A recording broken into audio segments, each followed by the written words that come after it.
नमस्कार साथियों, मैं अनीश कुमार शुक्ल स्वागत करता हूं आपका एग्री थिंकर्स के लर्निंग प्लेटफॉर्म पर। दोस्तों, आज की वीडियो बीएससी एग्रीकल्चर स्टूडेंट्स के लिए मोस्ट इंपॉर्टेंट होगी, क्योंकि आज की वीडियो में हम एक कोर्स के बारे में यानी उसका एक पहला टॉपिक जो है उसके बारे में डिस्कस करेंगे जो बीएससी एग्रीकल्चर में पढ़ाया जाता है। और वैसे मेनली ये गोरखपुर यूनिवर्सिटी में अगर आप देखेंगे तो ये फर्स्ट सेमेस्टर में, फर्स्ट ईयर के फर्स्ट सेमेस्टर में पढ़ाया जाता है। एक्सटेंशन, एग्रीकल्चरल एक्सटेंशन एजुकेशन नाम के सब्जेक्ट के अंतर्गत आता है। गोरखपुर यूनिवर्सिटी में एग्रीकल्चर एक्सटेंशन एजुकेशन के दो कोर्सेज होते हैं। पहला है आपका यही rural sociology and educational psychology, और दूसरा है आपका ह्यूमन वैल्यूज एंड एथिक्स। तो पहले हम डिस्कस करेंगे, हो सकता है आपकी यूनिवर्सिटी में दूसरे सब्जेक्ट दूसरे सेमेस्टर में हो तो, लेकिन सिलेबस तो पूरे जैसे मैंने बताया आपको देश की यूनिवर्सिटियों का समान ही होता है इसका।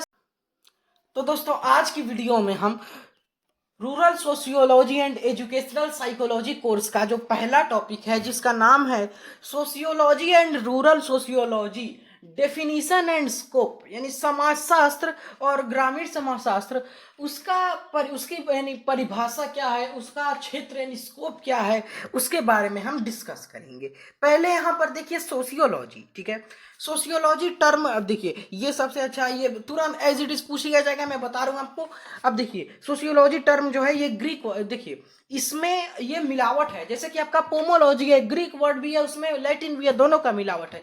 वैसे सोशियोलॉजी, ठीक है, ये दो वर्डों का मिलावट है, ठीक है। इसमें पहला है सोसियस या सोसिएटस भी मिल सकता है, तो सोसियस आपका है लैटिन। दूसरा है लॉगस, लॉगस तो हमेशा से ही ग्रीक है और ग्रीक रहता है, तो यह है ग्रीक। सोसियस मतलब होता है कंपेनियन या पार्टनर, ठीक है। और लॉगस मतलब होता है, ये मतलब स्टडी इसको बोलते हैं। यहाँ पे आप स्पीच या रीजनिंग मत लिखिएगा, ठीक है, इसको आप मत लिखिएगा, मैं बताता हूँ। इसको आप हटा दीजिए और यहाँ पे आप लिखेंगे, क्या लिखेंगे, यहाँ पे लिखेंगे आप स्टडी या टू स्टडी, ठीक है, वो आप लिखेंगे। और यहाँ पे कंपेनियन या पार्टनर सही है, यहाँ आप लिख सकते हैं सोसाइटी, ठीक है, सोसाइटी। तो इस प्रकार से अब देखिए मैं आपको अब परिभाषा बता दूं एक लाइन में। तो सोशियोलॉजी क्या है, अब एक कोई भी आपसे पूछ लिया क्या है सोशियोलॉजी या रूरल सोशियोलॉजी, तो मैं अभी 3 शब्द में आपको परिभाषा बताता हूँ। Sociology is the study of society, ठीक है, हो गया। Rural sociology, rural sociology is the study of rural society, हो गया, बस। अभी डिटेल में भी हम डिस्कस करेंगे। देखिए समाजशास्त्र का परिचय, सोशियोलॉजी इंट्रोडक्शन यानी इंट्रोडक्शन ऑफ, तो इसमें टर्म सोशियोलॉजी ऑगस्ट कॉम्टे, ये भी आप ध्यान में रखेंगे, फादर ऑफ सोशियोलॉजी इनको बोला जाता है।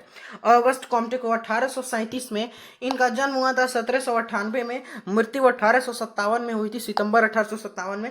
सोशियोलॉजी शब्द ऑगस्ट कॉम्टे ने दिया था, जिन्हें समाजशास्त्र का जनक, फादर ऑफ सोशियोलॉजी कौन, ऑगस्ट कॉम्टे, ध्यान में रखेंगे, ऐसे पूछ लिया जाता है। अब यहाँ पर हमने एक रूरल सोसाइटी का यहाँ पर फोटो लगा रखा है, देख ले सकते हैं, बहुत ही अच्छा लग रहा है देखकर,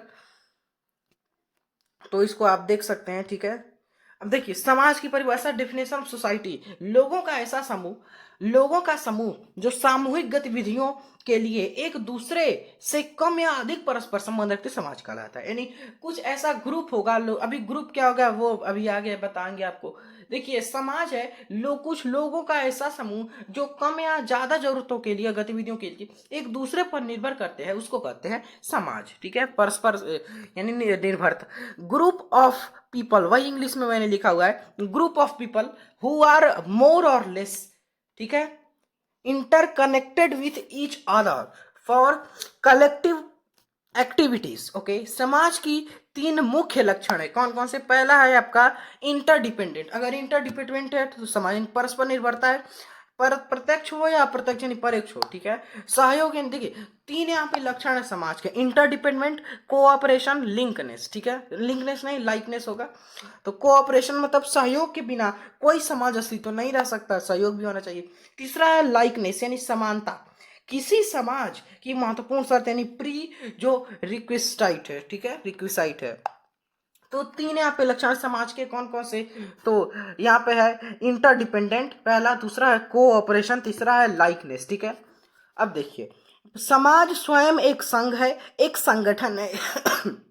सॉरी साथियों, थोड़ी सी यहाँ पर खांसी की दिक्कतें आ रही हैं। समाज स्वयं एक संघ है, एक संगठन है, औपचारिक संबंधों का योग है, जिसमें सहयोगी व्यक्तियों का परस्पर संबंध होता है। ये परिभाषा दी थी गिडिन्स ने, यहाँ पर लिखा है अकॉर्डिंग टू गिडिंस, गिडिंस नाम के एक सोशियोलॉजिस्ट थे, समाजशास्त्री थे, उन्होंने दी थी, समाज एक ऐसा विशालतम समूह है जिसमें कोई भी व्यक्ति सदस्य हो सकता है। समाज जनसंख्या संगठन समय जनजीवन से बनता है।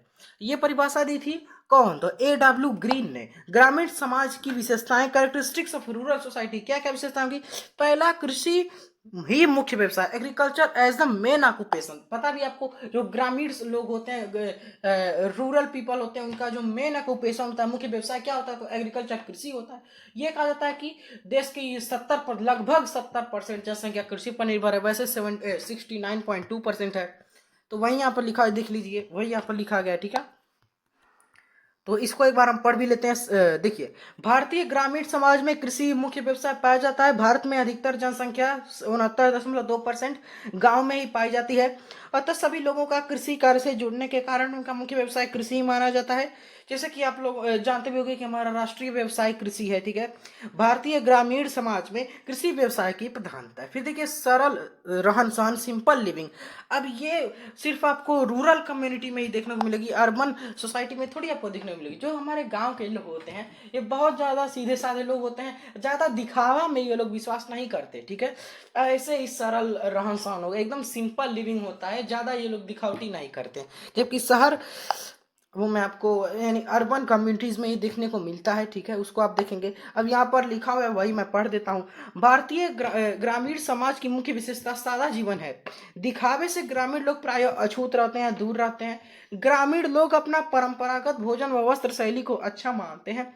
गांव में मान प्रतिष्ठा सादे एवं अच्छे चरित्र वाले व्यक्ति को मिलती है, ठीक है। फिर देखिए, इलिटरेसी यानी अशिक्षा। तो ये तो है ही एक दुर्भाग्यपूर्ण अवस्था है।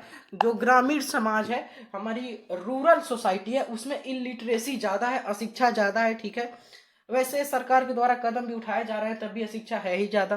देखिए, ग्रामीण समाजों में आज भी शैक्षिक स्तर नीचे है। हालांकि सरकारें ग्रामीण शिक्षा हेतु बहुत सारे प्रयास कर रही हैं, परंतु अधिकतर लोग आज भी अशिक्षित हैं, जो काम नहीं करते और भाग्य के ये मैंने देखा जाता है कि भाग्य के भरोसे बैठे रहते हैं, ठीक है। जो होगा भाग्य में देखा जाएगा, यही बोलते हैं लोग। स्त्रियों की दयनीय दशा, ये भी एक दुर्भाग्यपूर्ण अवस्था है ही। स्त्रियों की दयनीय दशा, पुअर कंडीशन ऑफ वमेन, ये भी रूरल जो आपका सोसाइटी है, रूरल कम्युनिटी में आपको दिखने को मिलती है, ठीक है। सरकार एवं नए कानूनों द्वारा स्त्री सुरक्षा को बढ़ावा दिया जा रहा है, परंतु गांवों में उनके सम्मान कम मिलने के कारण उन्हें पुरुषों से निम्न समझा जाता है, ठीक है। अगला देखिए, जातिवाद की प्रधानता, प्रायोरिटी ऑफ कास्टिज्म। ये भी प्रायोरिटी ऑफ कास्टिज्म, ये भी जो है एक दुर्भाग्यपूर्ण अवस्था कह सकते हैं। ये भी रूरल कम्युनिटी, रूरल सोसाइटी में जाता है, जातिवाद करते हैं। वो ऊंची जाति का है तो उसका सही है, नीची जाति का कोई भी कुछ कहे उसका गलत है। तो वही यहाँ पर लिखा गया है कि भारतीय ग्रामीण समाज में सामाजिक व्यवस्था जाति पर आधारित है।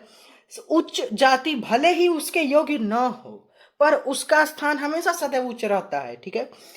वही निम्न जाति कितना भी योग्य हो, निम्न ही उसे माना जाता है, छोटा ही माना जाता है। समाज में जाति की प्रधानता है, मेनली ग्रामीण समाज में है, ठीक है। फिर देखिए यहाँ पर ग्रामीण समाजशास्त्र, अब तो हमने वहां पर बस हमने यहाँ पर हम देखें ग्रामीण समाजशास्त्र रूरल सोशियोलॉजी का है। तो यह समाजशास्त्र की एक शाखा है जो दो शब्दों से मिलकर बनी है। ये तो आप नहीं जानते, फिर भी देखिए, पहला है रूरल, दूसरा है सोशियोलॉजी।